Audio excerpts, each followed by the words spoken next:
Raidieraksts Drošinātājs. Hello, Ľudmila. Hello. I know you opened a beauty salon in Kyiv during the war. We will talk about that in a moment, but for our understanding to be more complete, please tell us most important things what we should know about you. I'm Ukrainian. I was born in Ukraine, in Donetsk region, but I studied in Kyiv. So I have a high graduation in Kyiv in university. My main direction of my work is solar business. It is alternative energy, especially building of big solar plants. So it is my main direction. It is my main work. I am a project manager in this business for a very long period of time, maybe 8 years. And this salon, I even cannot say that it is some kind of business, and I cannot say that the reason to open this salon was like great business idea, was a profit. It is not like this. It was idea how to live in our country during such hard period for our country and feel that our life is going on and the life of our woman is going on. So this salon, I can say, even now, I'm sure that it helps them feel a peaceful life. Okay, it is for a short period online, for several hours, while they have some kind of procedures or beauty procedures, but they can feel that there is some part of peaceful life. I know this because I have a lot of conversation with our clients, so it is not only my own opinion. Why exactly a beauty salon? It wasn't my passion. I have never had such goal like to have something like salon, like something in beauty sphere. I have never such goals. We opened this salon 1 year ago. So it was in 1 year after the Russian invasion. It was very quickly decision because in my own district in Kyiv, where I live, at that period we haven't opened salons. And I know that I have a lot of friends in my district, girlfriends, who need a lot of procedures, who want to visit some kind of salons, but of course it is better to visit something near your house, not far from your house. Of course. So it was very quickly decision to open something here. I find a lot of masters, stylists, my staff, I can say, in a very short period of time, because a lot of girls which work with me, I know them. And these girls from different cities, they moved in the beginning of the war. Some of them, I think you know the cities such as Dnipro, Kharkiv. Of course, yeah. This is big cities which are every day the cities under missiles. So these girls are very good masters. They are very good stylists, and they live in Kyiv. They rent a flat. They need a work. They want, as every person in our country, to help somehow our country to donate. By the way, the husband of my hairdresser who worked in my salon, he's at the front. He had a lot of awards, so she give him fighting spirit because he knows that his woman works and she do something every day. Every day she worry about him. And it is very, very important for Ukrainian women to feel that we can do something, but we can do something only if we work, if we can pay, can donate, and can do something for our husbands, especially those who are in front. Those women who stayed in Ukraine, we need to work. We cannot stay at home and do nothing. We need to work. That's actually the same what we have heard from Ukrainians who have come to Latvia, that they don't want to sit on some subsidies. I think this is in our DNA. We cannot stay at home and waiting for something. We need to feel that we can do something for ourselves, for our beloved people, for our friends, for our country. We cannot do nothing. It is not in our DNA. Why didn't you leave the country as many other Ukrainians have done? No, it was a very important decision, which I приняла в первый день. I told that I don't want to go somewhere. It is my home. I will struggle. I want to know how to shoot. And if it will be need, I will do this. Because I want to go out our enemy from our country. It was really very difficult. Because every day we don't know what we will have next day, what will be our morning, what will be our evening. No, it was very nervous, but I decided to stay here and to stay at home. I don't want to go out. All my relatives say me go somewhere, but I don't want.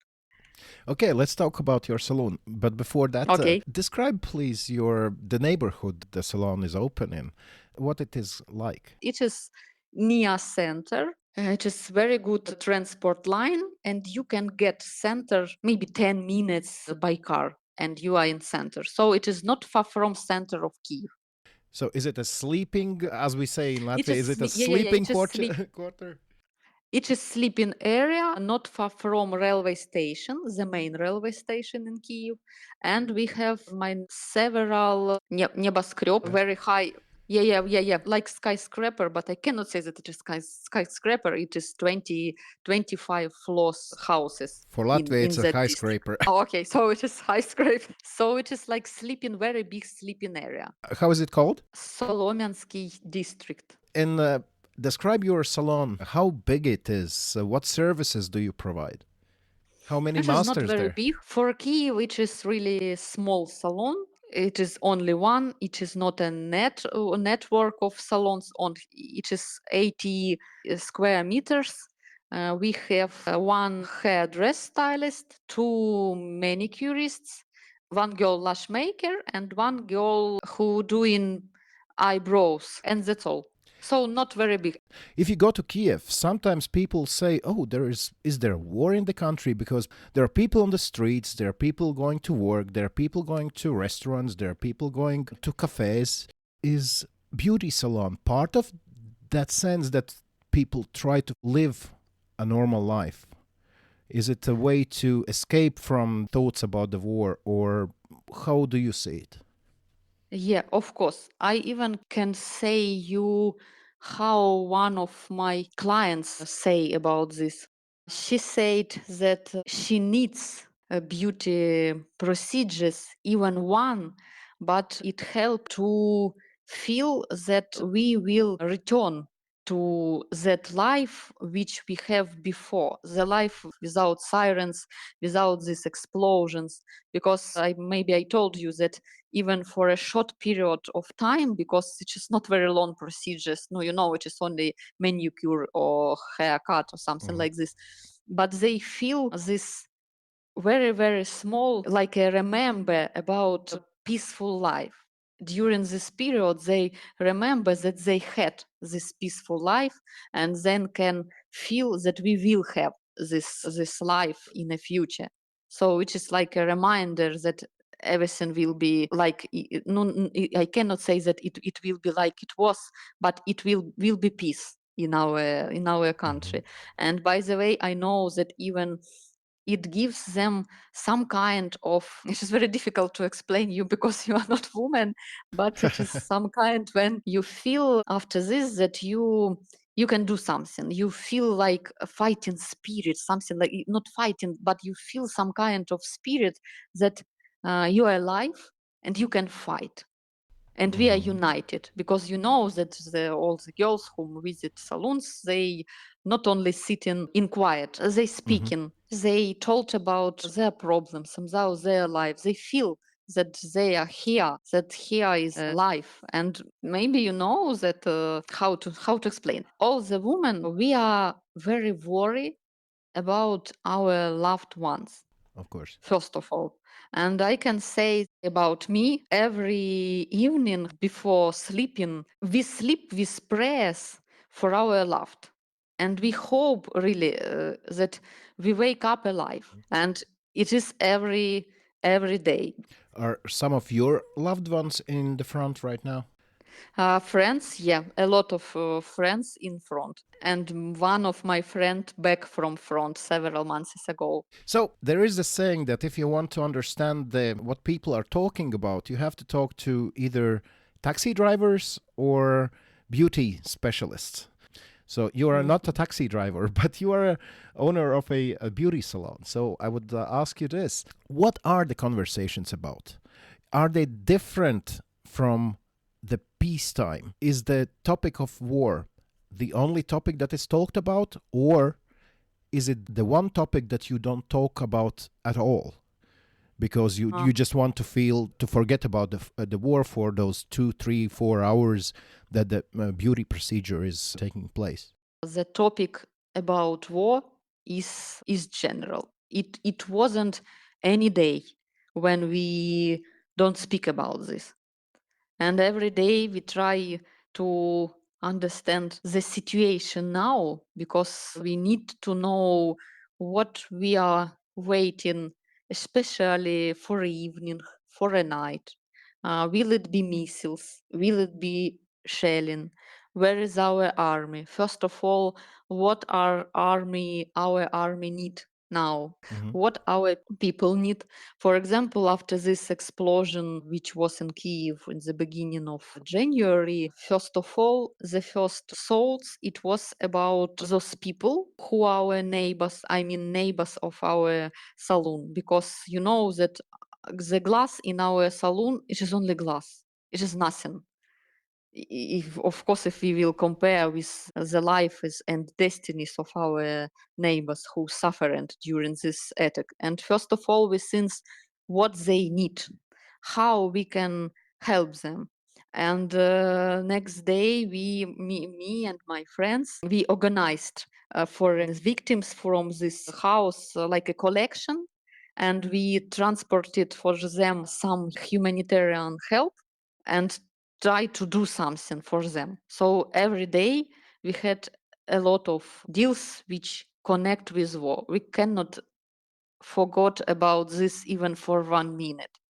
Even when I am asleep, if I talk about me, sometimes at night, even when the night without sirens, I wake up and thinking like, it is really true. No sirens this night. So we think about this all the day. So, but what is the mood of the population right now?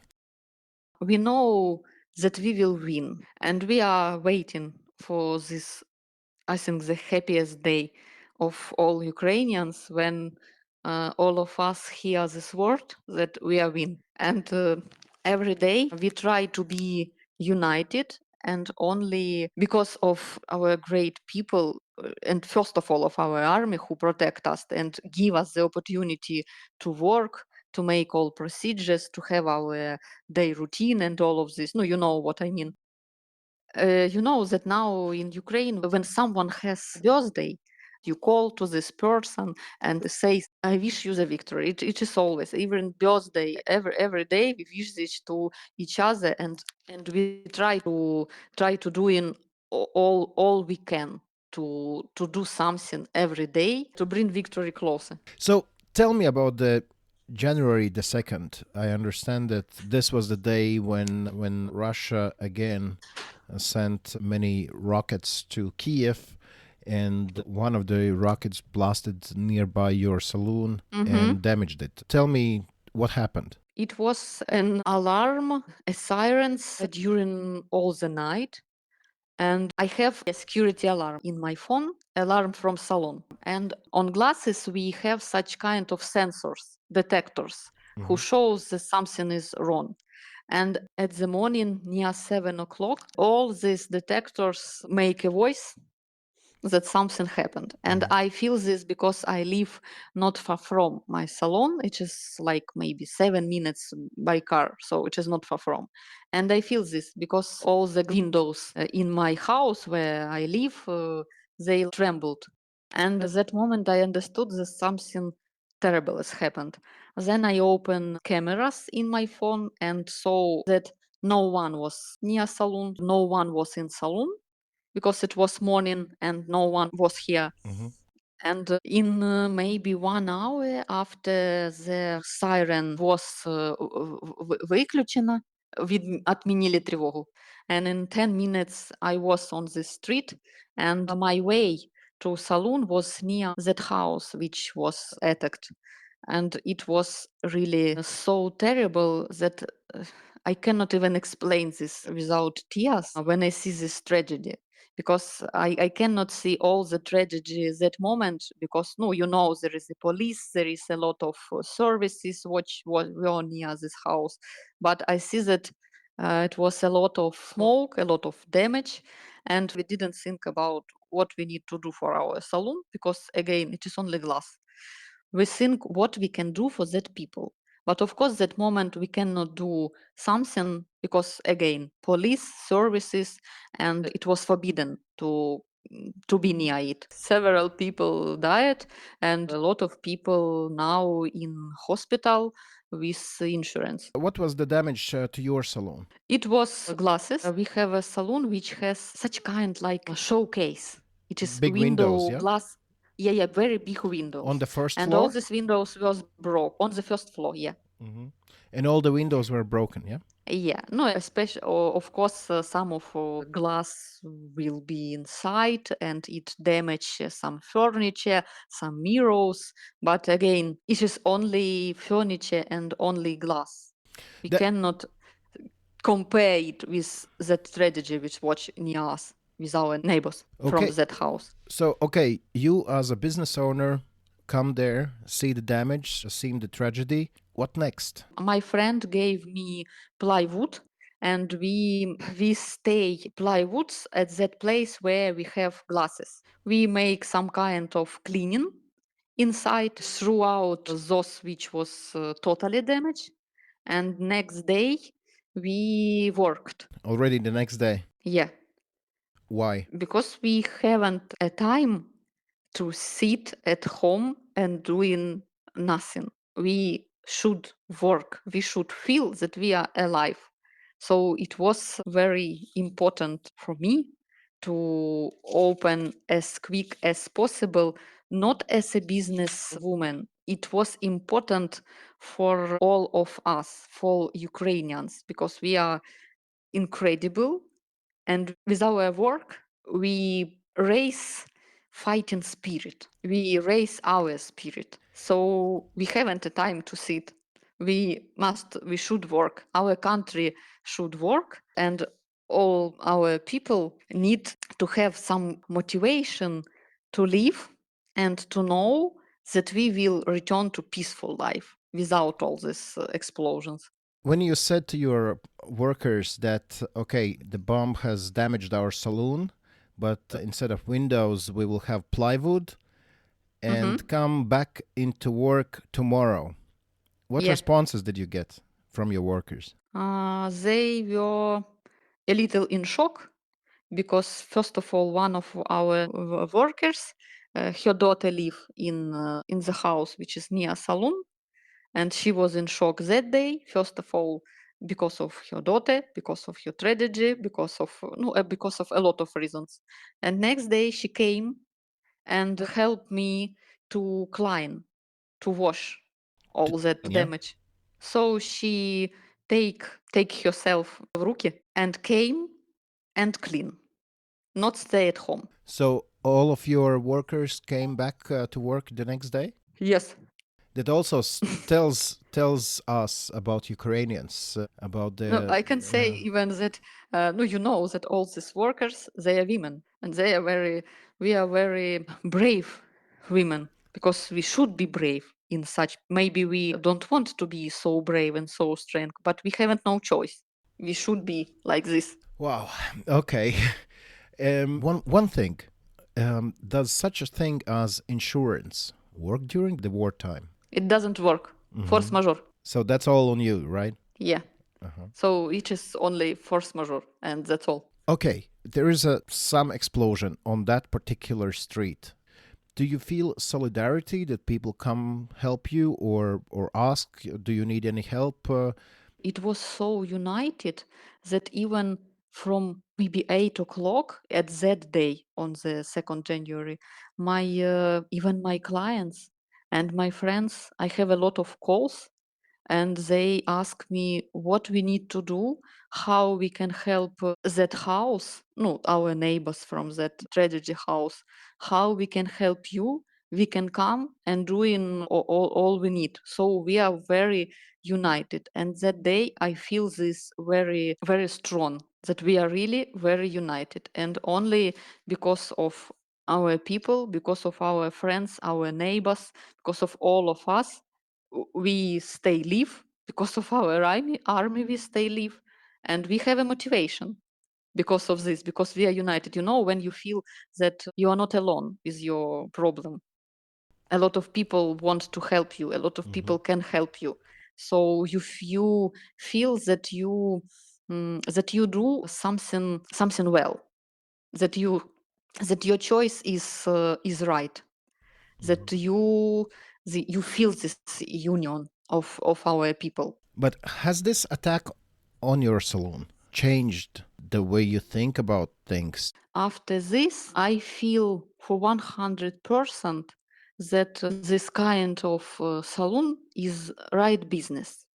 And I feel that our women are really incredible, because in several days, one woman who is from that tragedy house, she came and say that I need to feel that I am alive. I need to feel this in your place because I like this place. I like your salon. I like your masters. And I feel some kind of a little peace. I need this. Even after this, I need to feel this. So that moment, I really understand that we do something and we help our women to feel this. Is the plywood still instead of the glass in the windows, or is the glass back? Yes, because we need several weeks. We ordered glasses and we need to wait while they came and will be installed. In that district where your salon is, had there been any bomb blasts previously? We have attacks several times during the war, because almost every day we have these alarms. And I can say that, I think I want to say this, that every patron or air defense systems provide our country by our international partners, they save our cities, but not only cities. I mean families, lives, destinies. I mean lives of those who stay in this country and support the fight against our, I think, common enemy. Then I have to ask about the everyday situations, but in a wartime. So every Ukrainian has a special app in their phone that warns you about some possible strikes. Let's say there is a lady in your salon. She has some sort of procedure, maybe doing nails or haircut, and the alarm goes on. What happens next? First of all, we heard this siren outside, not only in our application, because the sirens is in every corner of our city, and we are not far from railway station, and we have very huge this siren system. And we heard it from outside, from the street, that there is a siren. After this, all of us look at phone and trying to understand what is this. It is Shahid. It is muscle, it is rocket. What is this? Why we have this siren? And we told our clients that we need to close, and the next decision is yours. I don't responsible for the next step of my client. She will come to a shelter or she will come home. I don't know what destination will be, but we closed because it is really dangerous. And when it is rockets and muscles, you have several minutes, even seconds, to find a shelter. So I don't know even what way is better, to stay outside, to stay inside, or to go shelter. Because when it is rockets, it is really seconds. What usually do your masters and clients do? Usually we closed and go out. Sometimes we go to the shelter which is not far from. Sometimes we only go outside. So it is unsafety to stay inside, even on the first floor, because as the last situation, it was a lot of glasses inside. And it is very dangerous, first of all, because of a shock wave. But I've heard stories that Ukrainians over the time had got used to these alarms and they don't even notice them. And they say, what will happen. And they just do whatever they have done during that time. Yes, I am one of that person, because you know that, how to explain this? When you heard this several times during a day, you used to live with this. And you know that we had a huge attack during May. It was every night. Every night we have sirens. Every night we have some kind of shelling of missiles. And we were so exhausted that sometimes you think like, okay, I will stay at home, but find at home more safety place. Something like this. Because it is very hard when you live with this every day, and every day you need to, to run in shelter, run from shelter. So a lot of people in shelters, it is true. But there are some people who are, sometimes you even sleep. You sleep, so you know that they are very, very foxy, and a lot of attacks at night when people sleep, when people at home. And they know about this, the people at home, and a lot of people want to stay at home, to stay at bed, not to come to wake up children and go somewhere at night. I don't know even how to explain this. I understand. But there's a lot of missiles really at night. But one of the things is, you said you opened your salon a year ago. So was it, do you remember what month? What was it? It was November. Basically, we remember from last winter that Russians tried to damage the infrastructure, the heating stations. We were without electricity. Yeah, without the electricity and stuff like that. And that didn't turn you off from the idea to open salon? But we have generator. Okay. So because without this, we cannot work. Because I think you know that it was not only for several hours. Our city was without electricity. It can be 8 hours during a day without electricity.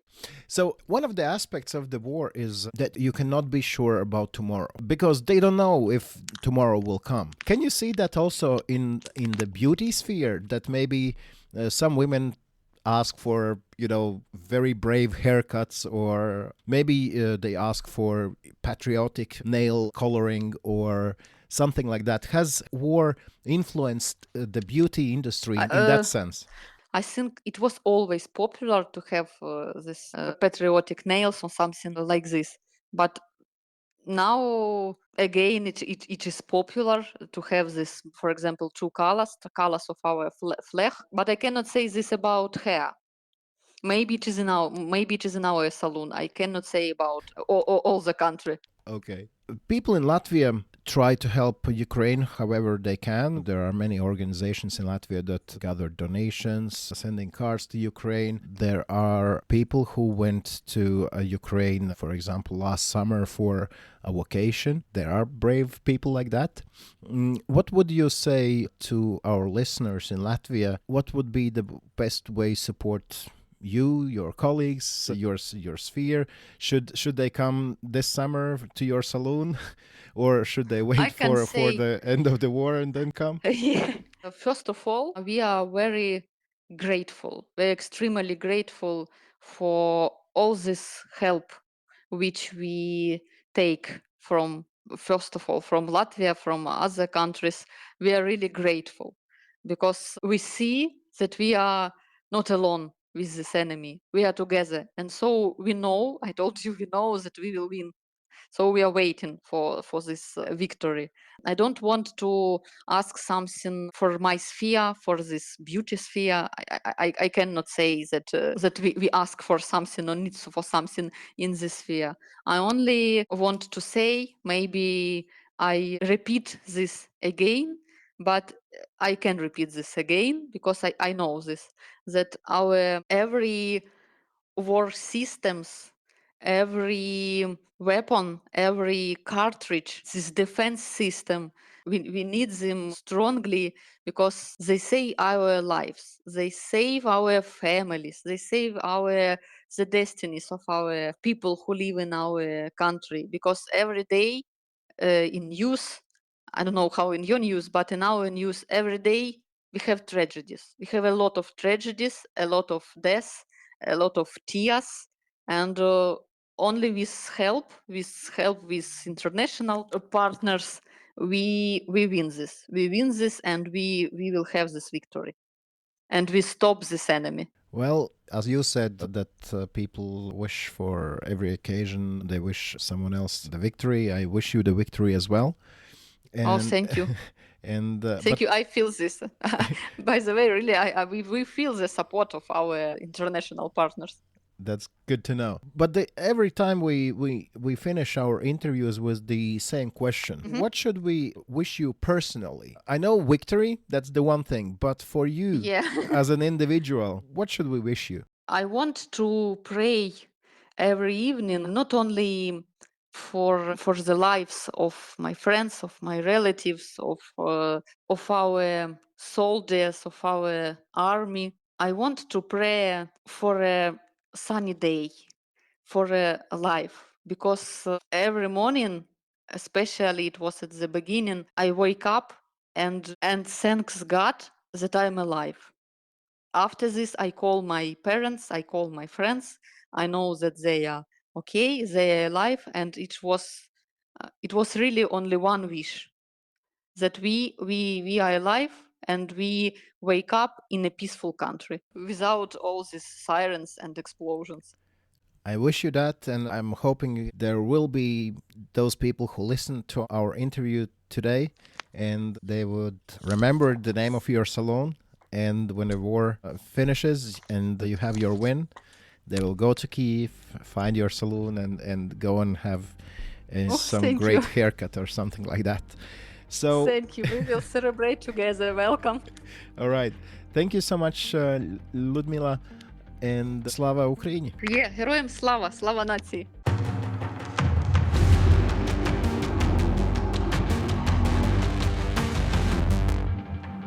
Raidieraksts drošinātājs.